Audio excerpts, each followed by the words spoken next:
नमस्कार प्यारे बच्चों। अब हम हमारे अगले प्रश्न की ओर चलते हैं। हमारा अगला प्रश्न जो है क्वेश्चन नंबर 6 से है और यह क्वेश्चन नंबर 6 क्या बनता है वह आज हम देखेंगे और उसको समझेंगे। तो हमारा आज का केमिस्ट्री का क्वेश्चन नंबर 6 जो है वो यह रहेगा, calculate density of unit cell. ठीक है, इकाई सेल का घनत्व ज्ञात कीजिए। This is our 6th question. तो प्यारे बच्चों, आप लोगों ने एक बात देखी थी कि हमने अभी तक एक बात ये समझी कि जो यूनिट सेल हैं उनमें से जो 3 प्रकार की यूनिट सेल हैं, एससीसी, बीसीसी और एफसीसी। अगर इनके बारे में आपने नहीं समझा है तो अपने पिछले वीडियो में जाके ज़रूर देखें इनके बारे में। तभी आप ये प्रश्न समझ पाएंगे। तो प्यारे बच्चों, आप लोगों ने देखा कि 3 प्रकार की यूनिट सेल को जो हमने समझा उनमें नंबर ऑफ एटम्स कितने होते हैं। तो आपने ये देखा कि एससीसी में नंबर ऑफ एटम्स कितने थे। In SCC number of atoms is, ठीक है, number of atoms in SCC simple cubic cell is 1। SCC में जो नंबर ऑफ एटम्स थे वो कितने थे, 1 थे। और number of atoms in BCC कितने थे, number of atoms in BCC is 2। ये आप लोगों ने समझा। और number of atoms in FCC is 4। ये आप लोगों ने समझा। तो ये थोड़ा सा आप ध्यान रखना, है ना, ये आपको काम आएंगे। अच्छा, एक बात और देखिए, नंबर ऑफ एटम्स को रिप्रेजेंट किया जाता है जेड से। जेड क्या है, it is the symbol of number of atoms. Number of atoms का सिंबल होता है कौन, जेड। ठीक। अब हम हमारे प्रश्न की तरफ चलते हैं। हमारा जो मूल प्रश्न है, मेन जो क्वेश्चन है, उसकी ओर चलते हैं। तो हमारे प्रश्न पे आते हैं। तो हमारा प्रश्न क्या है, डेंसिटी निकालना है। तो आप ये बताइए, किसी भी चीज़ की डेंसिटी निकालने का फार्मूला आप लोगों ने अभी तक 11th तक पढ़ा होगा, क्या होता है, सोचिए आप। डेंसिटी का फार्मूला होता है मास अपॉन वॉल्यूम। ठीक है। अब अगर मैं बोल रहा हूँ कि भाई डेंसिटी ऑफ यूनिट सेल क्या होगी, what is the density of unit cell, तो क्या होगी भैया डेंसिटी ऑफ यूनिट सेल। तो डेंसिटी ऑफ यूनिट, डेंसिटी को रिप्रेजेंट करेंगे हम रो से। कैसे रिप्रेजेंट करते हैं, it is the symbol of rho. तो डेंसिटी ऑफ यूनिट सेल क्या हो जाएगी, mass of unit cell, simple बात, mass of unit cell upon volume of unit cell, volume of unit cell. This will be the formula of density of unit cell. यह density of unit cell का formula होगा। यानी अगर हमको density निकालना है तो हमको दो चीज़ें निकालनी पड़ेगी। एक हमको निकालना पड़ेगा मास ऑफ यूनिट सेल और एक हमको कैलकुलेट करना पड़ेगा वॉल्यूम ऑफ यूनिट सेल। हम यहाँ पे मास ऑफ यूनिट सेल को स्मॉल एम से रिप्रेजेंट कर देते हैं, ठीक है, और वॉल्यूम को रिप्रेजेंट करते हैं कैसे, वी से। यानी हमको दो चीज़ें फाइंड आउट करना है, स्मॉल एम और capital V. What is small M, mass of unit cell, और what is capital V, volume of unit cell. अब प्यारे बच्चों, मैंने आपको बताया कि ये जो नंबर ऑफ एटम्स हैं एससीसी में, बीसीसी में और एफसीसी में अलग अलग होते हैं। ठीक है। अब जैसे एक टोकनी है, एक कोई कंटेनर मान लीजिए या टोकनी मान लीजिए, उसके अंदर मान लीजिए 4 फल रखे हुए हैं, कोई से भी है ना, सेव फल है मान लीजिए, या कोई भी फल मान लीजिए, आम मान लीजिए, चलिए ठीक है। एक जो फल है, एक जो फ्रूट है, उसकी कीमत मान लेते हैं, या उसका वजन माने, सॉरी, वजन मान लेते हैं। एक जो फल है उसका वजन है मान लीजिए 50 ग्राम, 50 ग्राम। मान लीजिए सभी फलों का वजन सेम है, तो इस टोकनी के वजन को अपन नेग्लिजिबल मान लें, तो ये बताइए इस पूरी टोकनी का वजन कितना हो जाएगा, what will be the mass of this whole container. ठीक है, तो कितने आपको फल दिख रहे हैं इसके अंदर, 4, 1 2 3 और 4। हर प्रत्येक का वजन कितना है, द वेट ऑफ या mass of every fruit is 50 ग्राम। तो क्या हो जाएगा total mass of the container, total mass हो जाएगा, सिंपल, बहुत सिंपल है, 50 into 4। Mass of one fruit है ये, एक फ्रूट का मास और नंबर ऑफ फ्रूट्स, फलों की संख्या। ठीक है, आ रही बात समझ में। तो ये सिंपल तरीका है। अब मैं आपसे अगर पूछूं कि मास ऑफ यूनिट सेल क्या हो जाएगा, अब अगर मैं आपसे इसी प्रकार से पूछता हूं कि मास ऑफ यूनिट सेल क्या हो जाएगा, स्मॉल एम क्या हो जाएगा, what is small M, mass of unit cell. तो atomic mass, sorry, mass of unit cell क्या हो जाएगा, mass of one atom into number of atoms. Simple, अभी जो मैंने टोकनी वाला उदाहरण दिया, कंटेनर वाला उदाहरण दिया, तो ये जो मास ऑफ यूनिट सेल है स्मॉल एम, वो हो गया मास ऑफ वन एटम। कि यूनिट सेल में जो एटम्स हैं वो अलग अलग होते हैं, जिस प्रकार उस कंटेनर के अंदर जो है फ्रूट की संख्या अलग अलग हो सकती है। तो उस यूनिट सेल में टोटल, उस यूनिट सेल का टोटल वजन क्या होगा कि उसके अंदर नंबर ऑफ एटम्स कितने हैं उसके आधार पर, और हर एटम का मास कितना है, एक्चुअल मास कितना है, उसके आधार पर हम मास ऑफ यूनिट सेल निकाल सकते हैं। जैसे उदाहरण के रूप में देखें तो बीसीसी में नंबर ऑफ एटम्स कितने होते हैं, बीसीसी में 2 होते हैं। तो एक एटम का वजन, ठीक है, मास ऑफ वन एटम, ठीक है, उसमें काय का मल्टीप्लाई करेंगे 2 का। एफसीसी में क्या करना पड़ेगा, मास ऑफ वन एटम में काय का इंटू करना पड़ेगा 4 का, क्योंकि नंबर ऑफ एटम्स कितने होते हैं, 4 होते हैं। अब हम मेन चीज़ हमारी ये कैलकुलेट करना है मास ऑफ वन एटम। ठीक है, नंबर ऑफ एटम को कैसे रिप्रेजेंट करते हैं, जेड से। अब एक एटम का मास हम कैसे कैलकुलेट करेंगे, ये थोड़ा समझने वाली बात है। इट इज़ वेरी, ठीक है, अंडरस्टैंडिंग। ठीक है, ये बहुत इंपॉर्टेंट बात है, ये समझना कि मास ऑफ वन एटम क्या होगा, एक एटम का मास क्या होगा। अब प्यारे बच्चों, इसको समझने के लिए, एक एटम के मास को समझने के लिए आपको मालूम है, क्या मालूम है आपको, एवोगैड्रो की जो थ्योरी है, एवोगैड्रो का जो सिद्धांत है, हाइपोथेसिस है, वो आप लोगों ने पढ़ी थी। और उस समय आप लोगों ने 11th में पढ़ा था कि एक जो मोल है, वन मोल मतलब क्या होता है, mole is the number, same as the dozen, एक दर्जन जो है उसी प्रकार से एक मोल एक नंबर होता है, जिसकी वैल्यू क्या होती है 6.022 इंटू 10 की power 23। It is a number.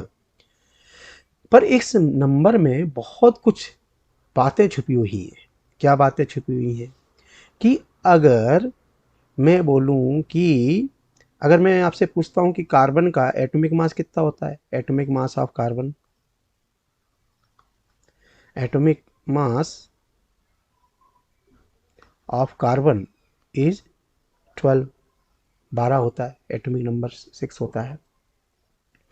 तो एटॉमिक मास जो है कार्बन का कितना है, 12 है। अगर मैं इसको ग्राम में बदल देता हूं तो 12 ग्राम कार्बन, जो 12 ग्राम कार्बन है, उसके अंदर कंटेन 1 मोल कार्बन एटम। अगर मैं बोलूं कि 12 ग्राम कार्बन के अंदर कितने कार्बन के एटम है, 1 मोल, या हम ऐसा भी बोल सकते हैं 12 gram carbon atom contain, carbon contain, sorry, 12 gram carbon contains 6.022 into 10 की पावर 23 कार्बन एटम्स। तो बताइए जो 12 ग्राम कार्बन जो है वो कितने कार्बन के एटम को रख रहा है, यानी इसका मतलब क्या हुआ? इसका मतलब ये हुआ बेटो कि अगर मैं बात करूं कि अगर हम बात करें कि 6.022 इंटू 10 की पावर 23 कार्बन एटम का जो मास है ना, मास ऑफ 6.0223 इंटू 10 की पावर 6.022 इंटू 10 की power 23 carbon atom is 12 gram. What is 12 gram? It is the atomic मास। अब मैं अगर बोलूं कि एक कार्बन एटम का मास कितना हो जाएगा, तो मास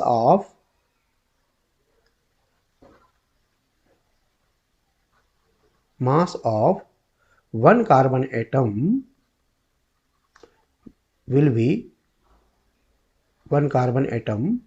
विल बी ये जो नंबर है इसको हमको कहाँ भेजना पड़ेगा? डिवाइड में। जैसे मैंने बोला भाई 5 जो मैंगो हैं उनका जो रेट है वो है ना 60 रुपीज़।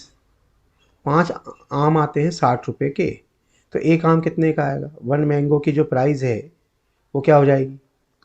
60/5, 12 हो जाएगा। ठीक है, आ रही बात समझ में? तो 12 रुपये। क्या करा, इस 5 को आपको वहाँ पर डिवाइड में भेजना पड़ा। ज़्यादा से कम की वैल्यू निकालना है तो डिवाइड करना पड़ता है उधर भेज के। ठीक है, तो ये बताइए अगर 6.022 इंटू 10 की पावर 23 कार्बन एटम का वजन 12 ग्राम है, तो एक कार्बन एटम का वजन कितना हो जाएगा? 12 अपॉन, ठीक है, क्या हो गया? 12 अपॉन 6.022 इंटू 10 की पावर 23। अच्छा, अब 12 क्या था? Atomic mass. एटॉमिक मास को हम रिप्रेजेंट करेंगे कैपिटल एम से। कैसे रिप्रेजेंट करेंगे? कैपिटल एम से। और ये जो नंबर है 6.0223 इंटू 10 की पावर 22 इंटू 10 की पावर 23, इसको रिप्रेजेंट करते हैं एन नॉट से। N naught is called Avogadro number, क्योंकि ये जो हाइपोथेसिस थी एवोगाड्रो ने दिए थी, इसलिए इसको एवोगाड्रो नंबर भी कहते हैं, या एवोगाड्रो नंबर जो आप बोलें। ठीक है, एवोगाड्रो नंबर कहलाता है 6.022 इंटू 10 की पावर 23। तो एक एटम का मास कितना हो गया? m/n0। गुड, समझ में आ गई बेटे? किसी भी एक एटम का मास निकालना है तो उसका फार्मूला क्या हो गया? मास ऑफ वन एटम निकालने का फार्मूला है कैपिटल m/एवोगाड्रो नंबर। एक्चुअल मास अगर निकालना है, मास ऑफ वन एटम, कोई भी किसी का भी मास हो, कार्बन का हो, किसी का भी हो, है ना, one atom is equals to m/n0। अब अगर मेरे को मास ऑफ यूनिट सेल निकालना है, अब आपको ध्यान कीजिए, अभी हमने जो समझा था, ठीक है, मास ऑफ यूनिट सेल, ये मास ऑफ यूनिट सेल निकालने का क्या फार्मूला था? मास of one atom into number of atoms. Mass of one atom into number of atoms. और अभी हमने क्या देखा, क्या समझा कि एक एटम का मास कैसे निकालते हैं? बताइए, क्या फार्मूला देखा था अभी हमने? मास ऑफ वन एटम, तो मास ऑफ वन एटम था हमारा, अगर सिंबल के रूप में देखें तो capital M upon mass of one atom था capital M. What is capital M? It is the atomic mass upon Avogadro number and not into number of atoms को कैसे रिप्रेजेंट करते हैं हम? जेड से। तो जो मास ऑफ यूनिट सेल क्या हो गया? m/n0 into Z. What is Z? यहाँ number of atoms in unit cell. और व्हाट इज स्मॉल, ये जो मास ऑफ वन एटम कितना हो गया? Capital M/n0। ठीक। अब अगर ये वैल्यू मैं यहाँ पुट कर देता हूँ तो क्या हो जाएगा, रो बराबर, हमारा रो बराबर हो जाएगा मास ऑफ यूनिट सेल बराबर हो जाएगा, ठीक है, एम अपॉन एन नॉट, ये मास ऑफ यूनिट सेल की वैल्यू रख रहा हूँ, इंटू जेड। अब अपॉन में हमको एक चीज़ और लिखना है, अपॉन में क्या लिखना है, वॉल्यूम ऑफ यूनिट सेल, इसको यहाँ अपॉन लिख देते हैं। तो आपको मालूम है जितनी भी यूनिट सेल हमने पढ़ी थी पहले क्वेश्चन, पिछले क्वेश्चन में, तो उनका जो आकार था बेटे, चाहे वो अपन एससीसी कह लें, चाहे हम वो एफसीसी कह लेते हैं, तो सबका जो आकार था वो कैसा था, देखिए आप, आपको बताया था ये स्ट्रक्चर है आपका एससीसी का, ठीक है, ये स्ट्रक्चर है आपका बीसीसी का, ठीक है, और ये स्ट्रक्चर है एफसीसी का। तो जो स्ट्रक्चर होता है सभी यूनिट सेल का, वो क्यूब के आकार का होता है। किस आकार का होता है, क्यूब के साइज का। अब बताइए क्यूब का वॉल्यूम क्या होता है, volume of cube, volume of cube होता है ए क्यूब। क्या होता है volume of cube, A cube. किसी क्यूब का जो वॉल्यूम है वो क्या होता है, ए क्यूब, वी बराबर ए क्यूब हो गया। तो जो v की वैल्यू है, कैपिटल V की, वो अपन ने रख दी। स्मॉल m की वैल्यू क्या थी, ये जो स्मॉल m है उसकी वैल्यू हमने ये रखी, m upon N naught into Z. ये काय की वैल्यू है, ये स्मॉल m की, तो उसकी जगह रख दिया। अच्छा और ये जो कैपिटल V है उसकी वैल्यू क्या हो गई, A cube. A cube is the value of capital V। तो मास ऑफ यूनिट सेल क्या हो गया बेटे, what is the formula of the mass of unit cell. तो mass of unit cell, sorry density of, what is the density of unit cell, unit cell की density क्या हो गई बताइए। हमने काय से रिप्रेजेंट करते हैं डेंसिटी ऑफ यूनिट सेल, तो density of unit cell rho बराबर, फार्मूला क्या हो गया, capital M upon N naught into Z, ऊपर न्यूमरेटर में, नीचे डिनोमिनेटर में ए क्यूब, ठीक है। This is the formula to calculate the density of unit cell. जहाँ रो क्या है, it is the density of unit cell, it is the density of unit cell, ठीक है। What is capital M year, atomic mass, ठीक है, या molecular mass, कुछ भी बोल सकते हैं आप।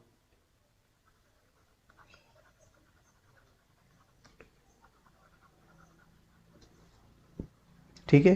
What is Z here, Z है एटॉमिक नंबर,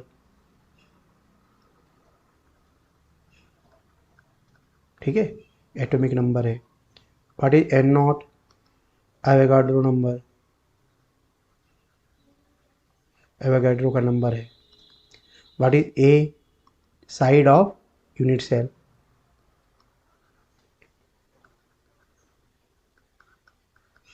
एड्ज भी बोलते हैं इसको, है ना, एड्ज ऑफ यूनिट सेल। तो this is the formula to calculate the density of unit cell. ये कई बार ऑब्जेक्टिव में पूछा गया है, डेंसिटी ऑफ यूनिट सेल। तो कैसे कैलकुलेट करना है सबको समझ में आ गया होगा, है ना। डेंसिटी का फार्मूला क्या होता है, density of unit cell rho बराबर mass of unit cell upon volume of unit cell. जो आंसर लिखने का तरीका बता रहा हूँ, बराबर एम अपॉन वी हो गया। अब स्मॉल एम जो है मास ऑफ यूनिट सेल बराबर mass of one atom into number of atoms, ये लिख दीजिए आप उसके बाद, ठीक है। इसके बाद हमने जो है ये बताया आपको कैलकुलेशन करके कि मास ऑफ वन एटम कैसे निकालते हैं, ठीक है। तो मास ऑफ वन एटम निकालने का तरीका क्या था, मैंने आपको समझा दिया था कि मास ऑफ वन एटम बराबर atomic mass upon Avogadro number into Z होता है। जेड तो अपना number of atom, mass of one atom होता है capital M upon N naught, ठीक। तो ये हमारा डेंसिटी का फार्मूला बनता है। तो आपको समझ में आया होगा, है ना। आप याद रखिए रो बराबर M into Z into upon में N naught into a cube, it is the density of unit cell, ठीक। ये हमारा क्वेश्चन नंबर 6 खत्म हुआ, ठीक है।